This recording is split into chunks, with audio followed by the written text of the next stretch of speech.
It's going to be pretty hard for those coming home, said Petrona Hernandez, whose concrete home on Plantation Key with 35-foot walls was unscathed, unlike others a few blocks away. It's going to be devastating to them.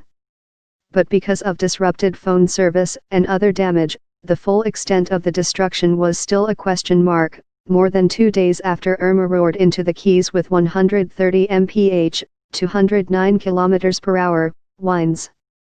Elsewhere in Florida, life inched closer to normal, with some flights again taking off, many curfews lifted and major theme parks reopening. Cruise ships that extended their voyages and rode out the storm at sea began returning to port with thousands of passengers. The number of people without electricity in the steamy late summer heat dropped to 9.5 million, just under half of Florida's population. Utility officials warned it could take 10 days or more for power to be fully restored. About 110,000 people remained in shelters across Florida. The number of deaths blamed on Irma in Florida climbed to 12, in addition to 4 in South Carolina and 2 in Georgia. At least 37 people were killed in the Caribbean. We've got a lot of work to do, but everybody's going to come together, Florida Governor Rick Scott said. We're going to get this state rebuilt. A manager came to the store's sliding door with occasional progress reports. Once he said that workers were throwing out produce that had gone bad, another time, that they were trying to get the cash registers working.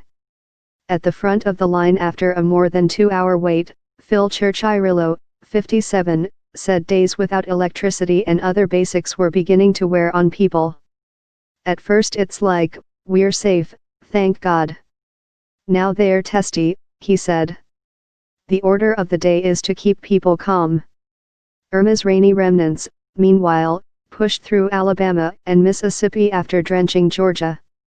Flash flood watches and warnings were issued across the southeast. Search and rescue teams made their way into the more distant reaches of the Keys, and an aircraft carrier was positioned off Key West to help. Officials said it was not known how many people ignored evacuation orders and stayed behind in the Keys. Monroe County began setting up shelters and food and water distribution points for Irma's victims in the Keys.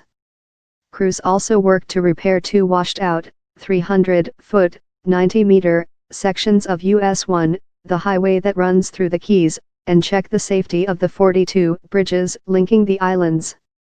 Federal Emergency Management Agency Administrator Brock Long said preliminary estimates suggested that 25% of the homes in the Keys were destroyed and 65% sustained major damage.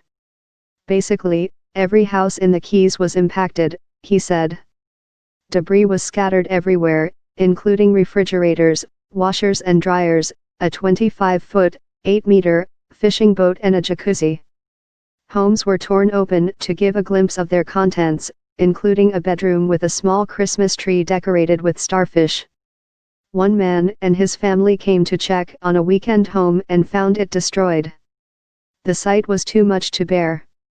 The man told his family to get back in the car, and they drove off toward Miami. In Key Largo, Lisa Story and her husband said they had yet to be contacted by the power company or by city, county or state officials.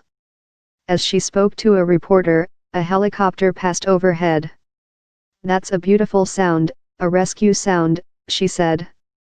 Authorities stopped people and checked for documentation such as proof of residency or business ownership before allowing them back into the Upper Keys, including Key Largo, Tavernier, and Islamorada.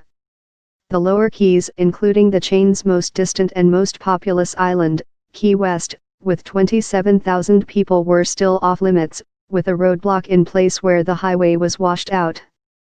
In Lower Matacum Key, just south of Islamorada, 57-year-old Donald Garner checked on his houseboat, which had only minor damage. Nearby, 3 other houseboats were partially sunk. Garner had tied his to mangroves. "That's the only way to make it," said Garner, who works for a shrimp company. Although the Keys are studded with mansions and beachfront resorts, about 13% of the people live in poverty and could face big obstacles as the cleanup begins. "They're shoving people back to a place with no resources," he said by telephone. It's just going to get crazy pretty quick. Mendoza reported from Atlanta. Associated Press writers Terry Spencer in Palm Beach County, Gary Fineout and Joe Reedy in Tallahassee, Jay Reeves in Immokalee, Terrence Harris in Orlando, Claire Galafaro in Jacksonville, and Frida Frisero, Jennifer Kay, Kurt Anderson and David Fisher in Miami contributed to this report.